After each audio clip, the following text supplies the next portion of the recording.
Welcome to episode 3 of the Function First podcast. Last time we talked about the differential diagnoses of radiating pain. So all this numbness and tingling that go down your arm, down your leg, into your extremities, and often how it's correlated with low back or neck pain. So this week, I want to talk about how we would resolve some of that pain and create some long-lasting solutions around it. Personally, I am a dynamic neuromuscular stabilization practitioner. That is way too long of a name. So we go with DNS. A much easier name is McKenzie technique, and that is what Dr. Ben Pepin specializes in. So we've got him on today. Ben, how's it going? Good. Really excited to be here. Big fan of the Function First podcast. Honored to be a guest. Yeah, dude. the booming podcast making its way around. So with you working with McKenzie technique, can you give me an idea of just how you got into it and then just the basic idea of what it is and how it's able to treat patients' conditions? Absolutely. So I found out about it because of MPI, or Motion Palpation Institute, which is actually where I met Dr. Austin. We've been friends now for a few years, but met in the technique, and I did a seminar with a friend and my wife, who's also a chiropractor. We were in Daytona Beach, and it was all about low back and hips, mobility and stability, right? Mobility, what we do as chiropractors, and also stability for some of myself or Dr. Austin, who do a little bit more of the rehab side as well. And one of the things that they were saying when it comes to treating the low back and the hips was like, you really should look into McKenzie technique. And a couple of the practitioners said, it's like, if you can take McKenzie, like, do it. So I left that seminar. I instantly signed up for the next part A of McKenzie technique. Turns out they were going to be in Tampa. So I went and I did it. Got to hang out with my friend, Dr. Austin. If you're in Tampa, go see him. He's amazing. That's right.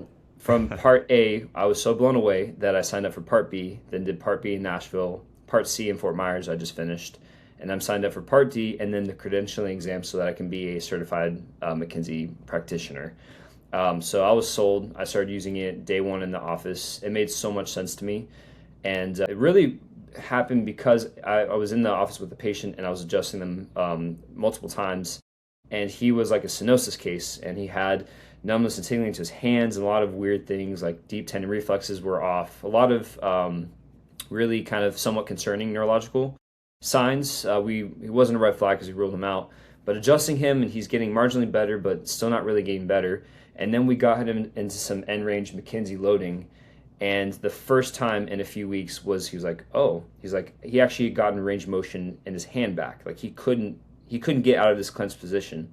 With the set of 10 retraction extension, his hand motion came back and the tingling decreased. And so I knew there was something to it. Like I said, went in, did a bunch of the seminars, and now I'm going to go all the way through this year and hopefully get certified. So it's been amazing. That's awesome, man. That is the beauty of having more than one tool in the tool belt.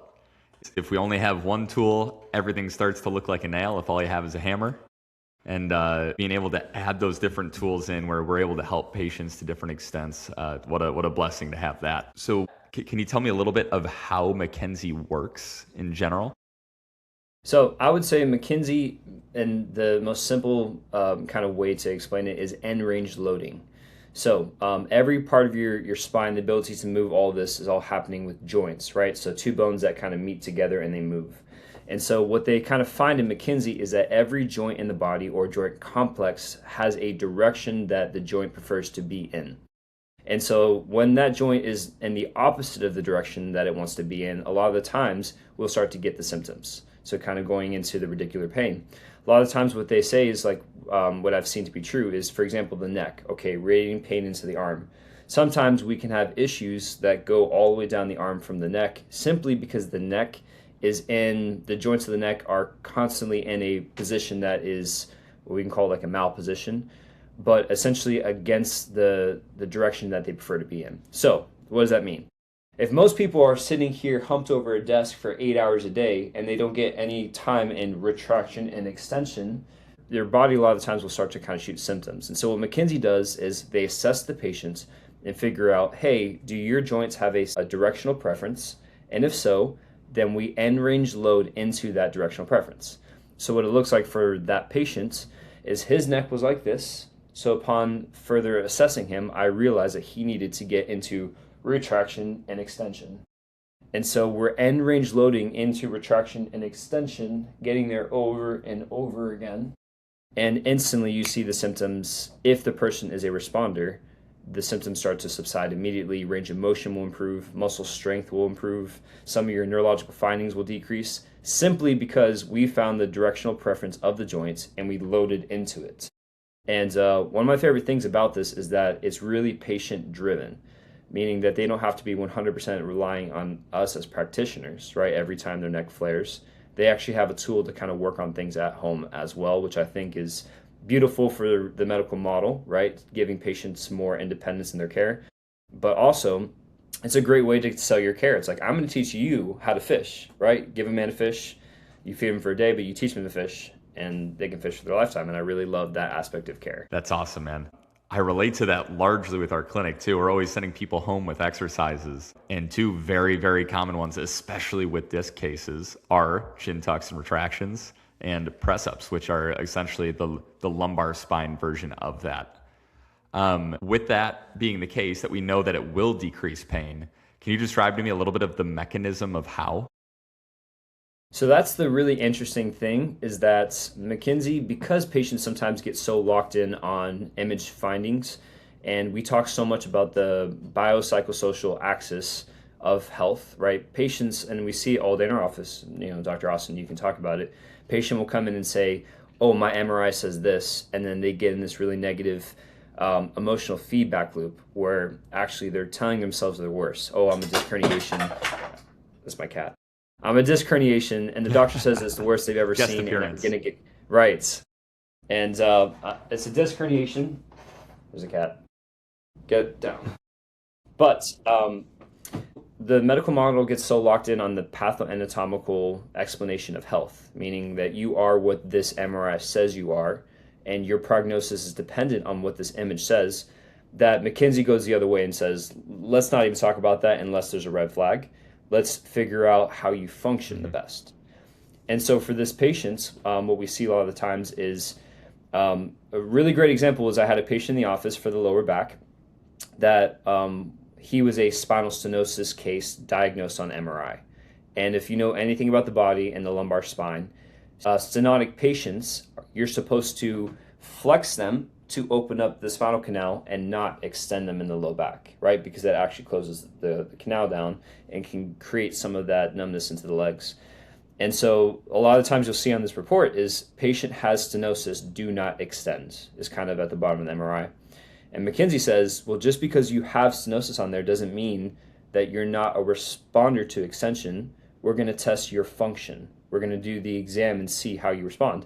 So sure enough, patient in our office a couple weeks ago, we were flexing him because that's what it said. And so I took McKinsey and I found out, well, maybe that's just, at the scene of the crime, the stenosis was, but didn't actually cause the crime. So sure enough, we got him into extension. Within 2 weeks, he's hopping, skipping, jumping when he was barely dragging himself through the door. And so kind of to explain, do we really talk about what's happening at the actual anatomical, joint level, the cellular level? No, it's more about, again, trying to figure out how we function and helping support the body. And we talk about the ability to heal itself and to function well. We just have to get it into the right position. And so something that McKinsey also talks about is, okay, we adjust the low back. Are we affecting the joints, the ligaments, the tendons, the nerve? And it's impossible to figure out what we're actually doing. There's not a lot of evidence to say that we as practitioners can do an orthopedic test and say, oh, it's the nerve, or it's a tendon, or it's the ligament, right? You bring in 10 practitioners, they're all going to give you a different diagnosis, but they can all treat it in a way that's positive, right? And so McKinsey doesn't worry about if it's the nerve or the joint or the disc. It just treats the patient, and I love that, right? We don't get stuck on your findings and say, oh, it's that nerve or that disc. We just treat everything as a complex, and it's a lot more real-world application, and I love it, love it, love it. That's all. So you'd say you'd put function first. Yes. Function first podcast. Right. That's a big reason that I like DNS as well, is everything bases around movement. Like you said, what is causing that pain in the first place? Often with DNS, is there a lack of stability, and are we having other muscles compensate because they're not doing their job, because they're doing the job of something else? Often that's because that core isn't creating stabilization through the body as a whole. So now you've got joints that aren't able to move properly due to those muscles compensating for the core. So I think a really good example of that is your psoas muscle. So if you've got a weak core, all of a sudden those psoas are tightening up, and as you run, that core is moving through ranges of motion that we don't want to go out of control through the running motion, through that locomotion process. So if we can create stability through that core, now all of a sudden that psoas has something to work off of rather than pulling the core and that being the main driver of that running motion. So a lot of people come in with hip pain and their psoas are locked up. I watch them run and their core is just whipping all over the place. We can work through a little bit of core stability and then work on range of motion through those psoas. And now all of a sudden, hey, I can run without pain. Same situation. They might have some level of imaging where they're going, oh, well, I've got a disc herniation. That's why I've got all this pain. Great, you've got a disc herniation. Now, how are we going to find that root cause to fix it? And often it's, hey, that psoas is pulling you into too much extension. You're having pain through that disc, and that's causing you pain as you run.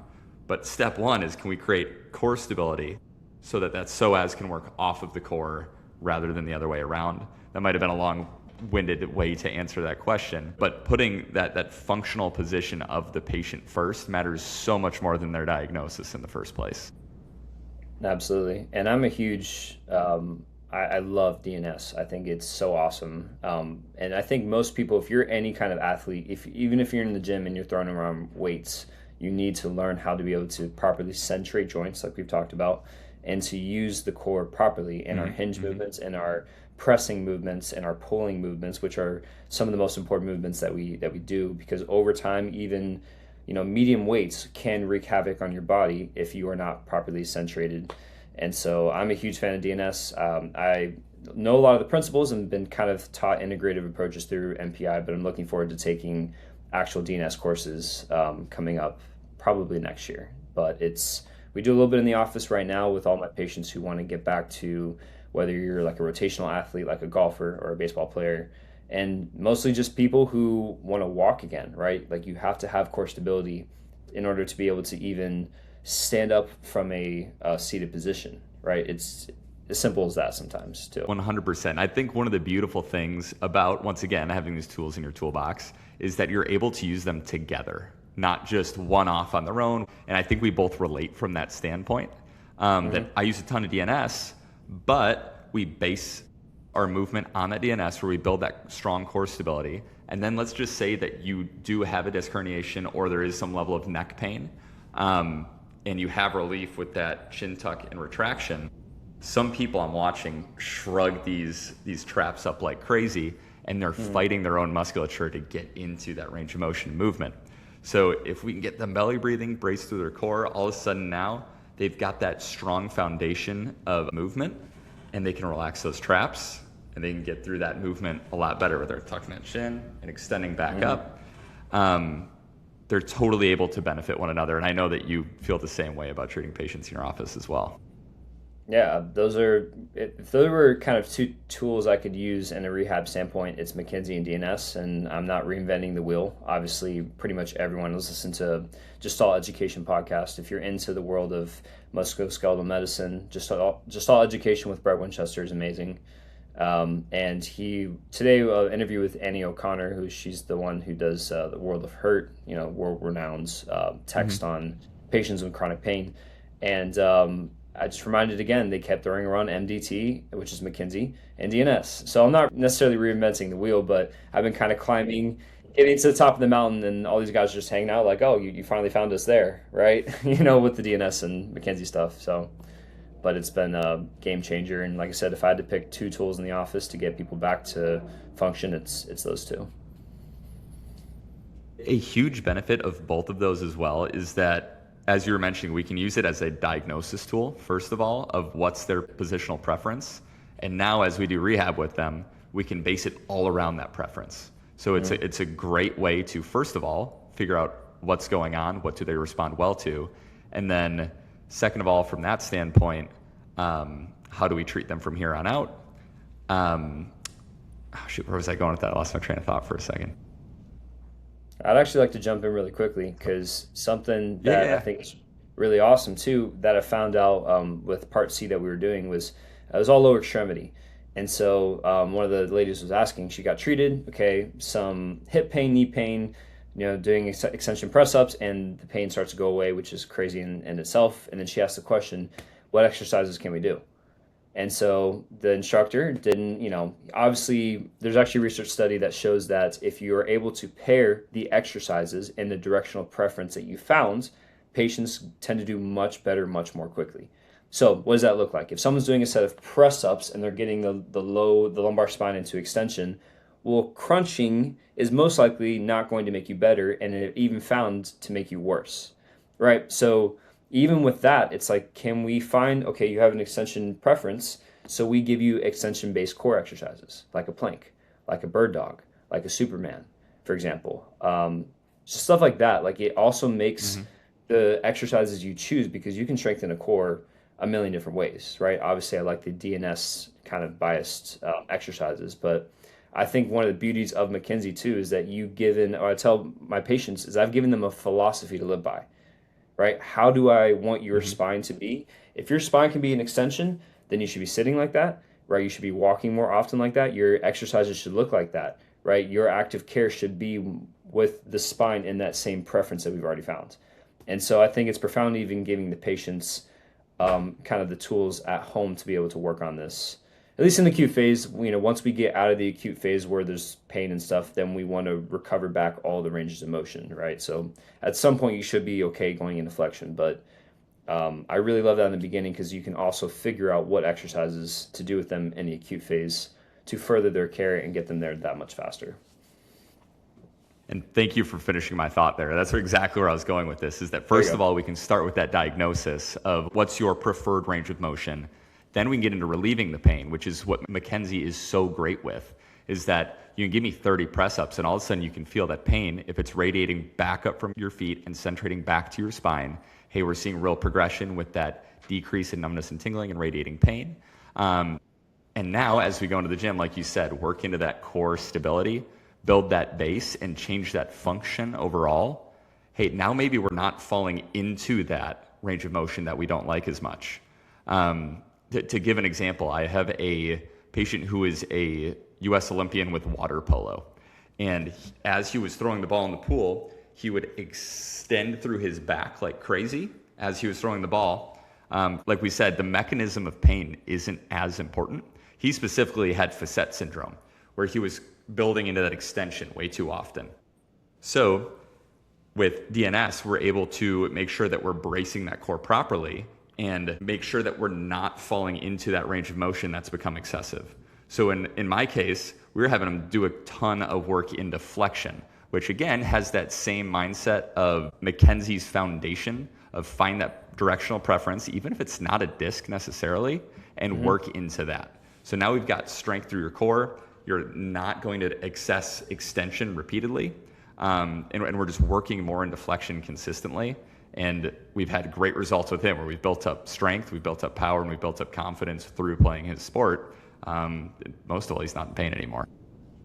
That's awesome. That's the crazy thing about these techniques too, is that a lot of the treatment with the patient is mostly just, like you're saying, undoing what they're doing all day long. And so for me, I'm working less Olympian athletes, which shout out awesome for being able to work with that population right now. But more just like what the research says is that people are going to sit 7 hours a day in their desk and spend less than an hour into this extended position.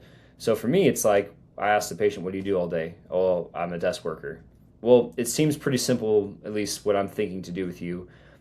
We had an interesting case where a guy, he had never been a desk worker, but became a desk worker a year ago. And I was trying to figure out neck pain radiating into the scapula here and into the trap and kind of on the front side, and no one could figure it out. He'd been to a couple other chiropractors. And then I asked him what he does all day long. And he says, well, I work on the phone and I'm like this, typing. So for him, I tried extension, I tried a little bit of protraction, nothing helped him. And so, okay, well, you're here all day long. Let's try to go the other way and press into that way. Set of 10 reps and his pain decreased. Just because we were able to find, like you were saying, the opposite of what he did all day. He was here, so I got him here and had him loading into that multiple times a day. So the same thing, like your patient who's going into extension too much, you can probably guess, well, let's see if we can get him into flexion and for lack of better terms, kind of balance it out, right? So it's sometimes it makes kind of the Sherlock Holmes didactic part not overly complicated, which is fun. One thing that I always laugh about too is in school we're taught how to diagnose these conditions, and it's always so black and white. Oh, it's this condition. Oh, it's this condition. 99% of the time, there's 3 or 4 things going on. You need to find what's usually the source of all of that. What's that dysfunction that's taking place that's leading into this cascade of symptoms, and then how do we get rid of it? You're talking about desk workers. That's really funny because I was legit going to make an Instagram reel today about anterior shoulder pain with rounding at a desk consistently through the day, because of the amount that we see patients like that, where they round through that shoulder, they get some scapular instability back here, and they've got pain. Well, step 1 isn't even stabilizing that scapula. Step 1 is usually looking into the amount of flexion that they have through that CT junction, the base of your neck that you were talking about a second ago. First of all, building extension through that. Like you said, use those chin tucks, get them moving through there, adjust them into extension. That's where chiropractic adjustments can take place and really do good for the patient. Jump into some muscle work through their pecs, through their SEMs, so that we're able to open up this way. All of a sudden now they've gone through that flexion preference like we've talked about, and they're able to extend. That's step 1 in scapular stability, because if you're stuck in this rounded position, good luck getting that shoulder blade back. So now we've built into extension, we can lock down that shoulder blade, and they don't have that instability through that range of motion that they've been having by, like you said, consistently being at their desk, falling into that internal rotation state of their shoulder. We've been talking about centration, which is that stability around that joint capsule. Talk about lack of centration when that shoulder is just falling forward in that joint socket. Now we're able to stabilize that scap, get all that musculature to work around itself, and make sure that we're able to control that joint with confidence. And all of a sudden, we don't have pain as we're rounding forward over time, as that inflammation decreases, as that function improves. We keep saying the word centration. I want to make sure everyone knows what that means in general. I described it earlier, but I'm not sure I threw the name out there at the time. But we want to make sure that your core is functioning properly so that the surrounding joints and the musculature around it isn't compensated, and it's functioning the way that it's properly supposed to move.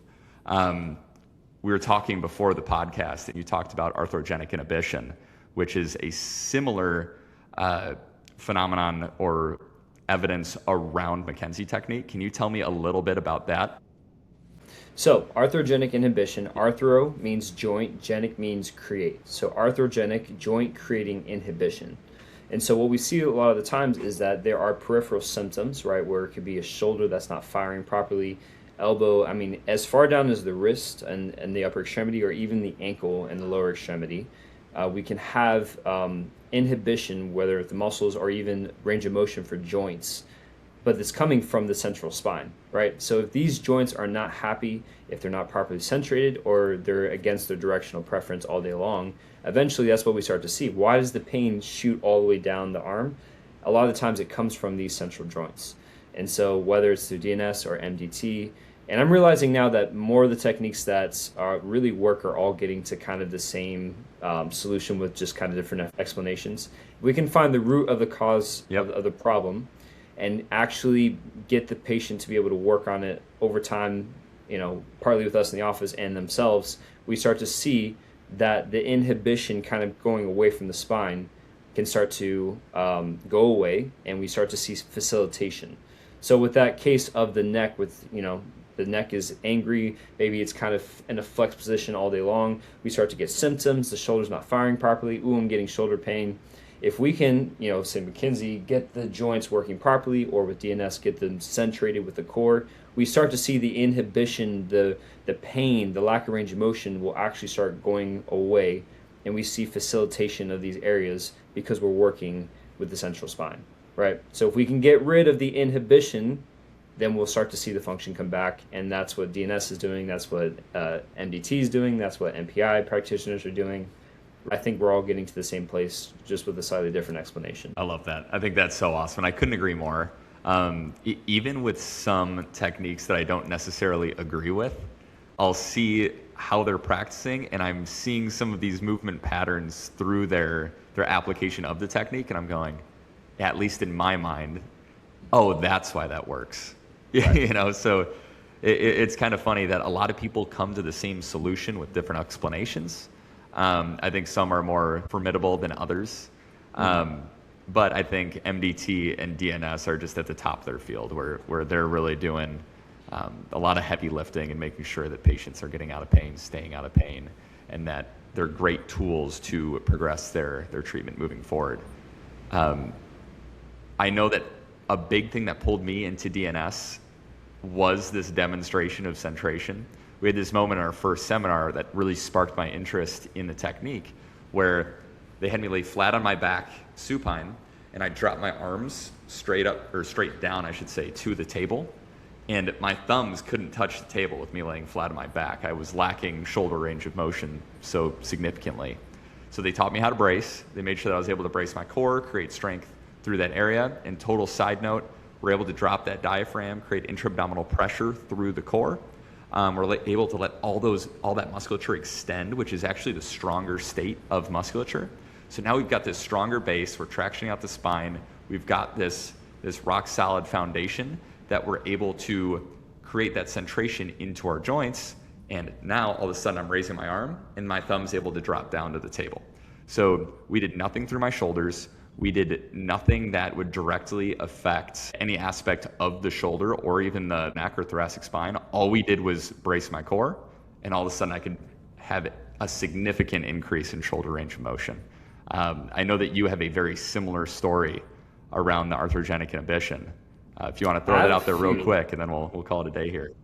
Absolutely. I've got a few, but actually the one that comes to mind right now was the second that I learned about the retraction extension, right, the extension directional preference for the cervical spine. I had a lady who, same thing, and she'd been getting adjusted for a long time. She was getting better, but she's like, I still have shoulder pain. So when I assessed her, I saw that her shoulder range of motion, instead of being 180 degrees bilaterally, right, she was kind of like at 120, almost kind of like where the hand is not supposed to be. And so kind of on both sides, couldn't get any higher from that. Sorry, bad joke. But You're good. we kind of assessed her, and that's when I started thinking, I'm like, it's on both sides, and it has nothing to do with your shoulders, right? Your shoulders, again, are being inhibited from a central joint issue in the cervical spine. So same thing, a set of 10, retraction extension, and I came back and reassessed, shoulder, neck range of motion looks better, and her shoulders do this. And, I mean, in a set of 10. A set of 10, we didn't touch the shoulders. Now we're not the bad guys. Now we're hitting field goals. Right. Yeah, now we're hitting field goals. But in a set of 10 retraction extension, she gets back 60 degrees of shoulder flexion. I mean, instantly. And if you want to sell patients on your ability to help them, that's one of the coolest things, like you said, is a demonstration, right? I'm not trying to explain to you or convince you.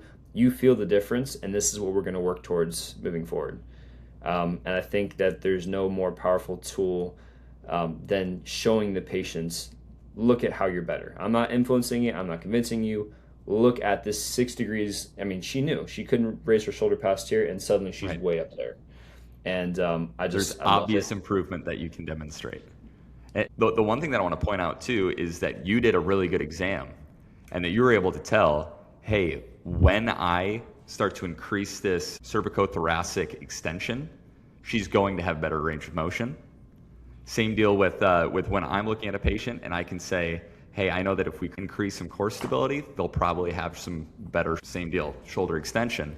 We're able to demonstrate those things because we're connecting those dots ahead of time, and we can give the best tool for the best solution. Often, McKenzie's the best solution. Often, DNS is the best solution. And then there's these beautiful situations too, where maybe they need CT junction extension and they need core stabilization, and you can throw them both at the patient, and you can see those results just skyrocket. And I know that's both what we both want for our patients, is just to see that extreme benefit from not only one small adjustment that will help, but maybe we can piece together everything that we have in our knowledge to best benefit that patient, and that patient can be better off than they've ever been. Absolutely.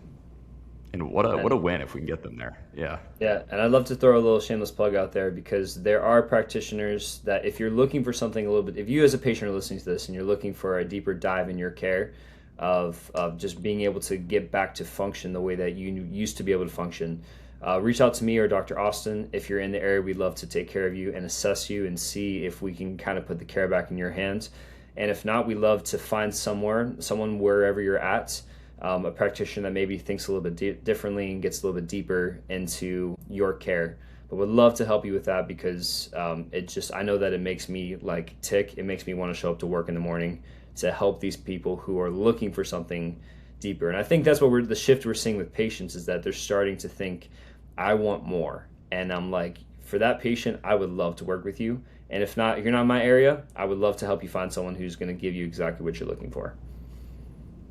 1000%. I'm going to put all of your contact information and all of my contact information in the description of the podcast. So if you've listened all the way through and you're like, hey, I know I can get a diagnosis, I know that I can get good treatment that gets me out of pain, and I can have a long-lasting solution that keeps me at my best pain-free, please text me, please email me, please text Ben, please email Ben, and we will make sure that we are able to give you the solutions that you need.